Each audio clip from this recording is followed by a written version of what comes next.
Deputy CM Keshav Prasad Maurya ने x पर post कर सपा पर निशाना साधा है। केशव मौर्य ने कहा, सपा का फर्जी पीडीए उपचुनाव में धराशायी, 9 सीटों का दावा करने वाले गिनती तक नहीं बता पा रहे।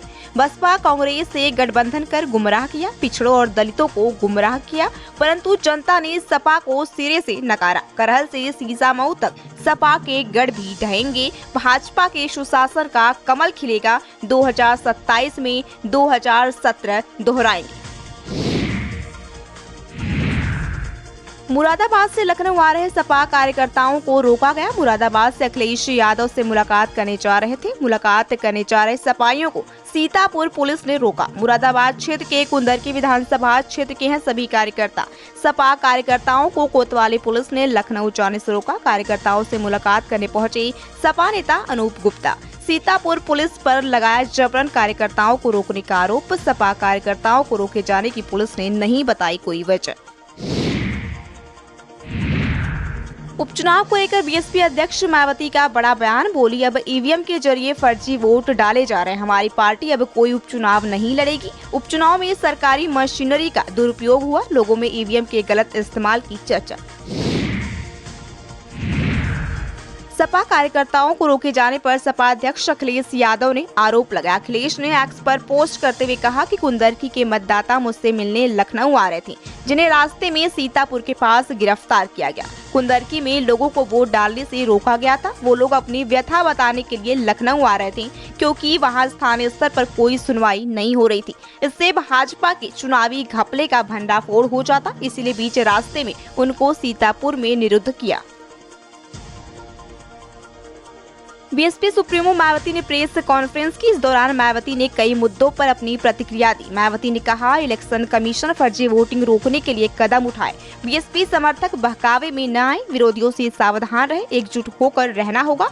संभल की घटना पर प्रशासन जिम्मेदार, मुरादाबाद मंडल में तनाव है। योगी सरकार में मंत्री जयवीर सिंह का बड़ा बयान। कहा, जनता ने अपने आप को ठगा महसूस किया। संविधान खतरे में नारा देने वालों पर विश्वास नहीं किया, बीजेपी पर विश्वास किया, इसीलिए आशीर्वाद मिला। कुंदरकी सीट पर बोले, यही हमारी नीति है। मुस्लिम बहुल क्षेत्र में हमारे प्रत्याशी को आशीर्वाद मिला। करहल सीट पर बोले, हम मात्र 14,000 वोट से हारे हैं, 11% हमारा प्रतिशत बढ़ा है करहल में। संभल में हुए बवाल पर बोले मंत्री जयवीर सिंह, संविधान और नियम का आदर करना होगा, ऐसे लोगों को अपनी मानसिकता बदलनी होगी। संभल की घटना पर राकेश टिकैत ने कही बड़ी बात। शांतिपूर्ण ढंग से सर्वे करने देना चाहिए। सर्वे के बाद जिसकी होगी उसको मिलनी चाहिए। डीएपी के मुद्दे को लेकर भी राकेश ने सरकार को घेरा। बदायूं के शहसवार में पहुंचे थे किसान नेता राकेश टिकैत। संभल में शाही मस्जिद के सर्वे का जमकर विरोध। प्रदर्शनकारियों ने पुलिस पर जमकर किया पथराव। भीड़ द्वारा पथराव में पुलिस कर्मी भी घायल। सीओ इंस्पेक्टर पुलिसकर्मी पथराव में घायल। पुलिस कर्मियों की निजी गाड़ियां जलकर आग। आक्रोशित भीड़ पुलिस को ही कर रही टारगेट। एसपी के पैर में लगी चोट। पुलिस कर्मियों पर भी हमला। संभल में शाही मस्जिद के सर्वे का जमकर विरोध। प्रदर्शनकारियों ने पुलिस पर जमकर हमला किया है। पुलिस कर्मियों की निजी गाड़ियों को भी जलाया है। इस मामले में एसपी का बड़ा बयान आया है। गाड़ी जलाने वालों के खिलाफ की जाएगी कार्रवाई। आरोपियों के खिलाफ एनएसए की कार्रवाई की जाएगी। पथराव में पुलिस कर्मी घायल, मेडिकल के लिए भेजा गया। आरोपियों की ड्रोन कैमरे से वीडियोग्राफी की गई है। संभल मामले पर बोले भाजपा प्रवक्ता राकेश टिकैत, कानून को हाथ में लेने वालों पर कार्रवाई होगी। यह मुगलिया सल्तनत का दौर नहीं है। कोर्ट के आदेश से आपत्ति है तो ऊपरी अदालत जाए। कुछ लोगों का संविधान में विश्वास नहीं, न्यायपालिका का आदेश सुनिश्चित होगा। संभल में मस्जिद के सर्वे पर बोले साहबुद्दीन बरेली, लोग कानून व्यवस्था से खिलवाड़ न करें। पत्थरबाजी करने वालों से शांति बनाने की अपील की। सर्वे एक सामान्य सी क्रिया है, किसी भी हाल में शांति व्यवस्था से खिलवाड़ न करें। इस्लाम हमें इसकी इजाजत नहीं देता है। यूपी उपचुनाव में बीएसपी को जबरदस्त नुकसान हुआ। बसपा को पहले के मुकाबले बहुत कम वोट मिले। 9 सीटों के इस उपचुनाव में कुल 1,51,000 ही मात्र वोट मिले। 2022 में इन्हीं सीटों पर ज्यादा वोट हासिल हुए थे। इन्हीं सीटों पर 3,50,000 से भी ज्यादा वोट मिले थे। अधिकांश सीटों पर बीएसपी की जमानत जब्त हो गई। फूलपुर कटहरी के प्रत्याशी थोड़ा बहुत वोट पाने में सफल रहे। जगत गुरु कृपालू जी महाराज की बेटियों का दिल्ली जाते समय यमुना एक्सप्रेसवे पर हुआ डंपर से एक्सीडेंट। हादसे में बड़ी बेटी डॉक्टर विशाखा त्रिपाठी का निधन और दोनों बेटियां श्याम त्रिपाठी, कृष्णा त्रिपाठी की हालत गंभीर। दिल्ली जा रही थी कृपालू महाराज जी की तीनों बेटियां।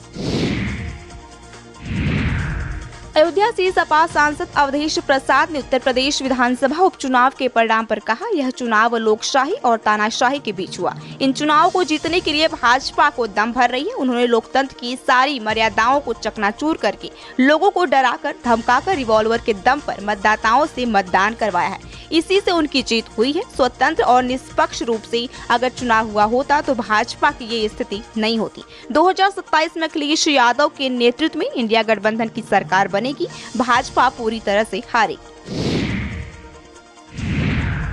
यूपी उपचुनाव को लेकर राजद नेता मनोज झा का बड़ा हमला। मनोज झा ने कहा, उपचुनाव के दौरान पूरी दुनिया ने उत्तर प्रदेश पुलिस का चेहरा देखा। रिवॉल्वर ताने लोगों को धमकी दी जा रही है। पूरी कोशिश होनी चाहिए कि शांति किसी भी कीमत पर बरकरार रहे, चाहे वहां सत्ताधारी पार्टी का राज हो या विपक्षी पार्टी का। उत्तर प्रदेश पुलिस की छवि अच्छी नहीं है। आगरा में फिल्म एक्टर अनिल कपूर ने किया ताजमहल का दीदार। ताज की खूबसूरती देख हुए मंत्रमुग्ध, बोले वाह ताज। अनिल कपूर ने ताज के साए में जमकर फोटो खिंचवाई। ताज की खूबसूरती में हर बार और ज्यादा निखार आता है। खुद को वाह ताज कहने से कोई रोक नहीं पाता। अनिल कपूर कड़ी सुरक्षा में ताजमहल का दीदार करने पहुंचे थे। अनिल कपूर ब्लैक ड्रेस पहनकर अनिल कपूर ताज को दीदार करने पहुंचे थे। आगरा में चल रही है फिल्म सूबेदार की शूटिंग।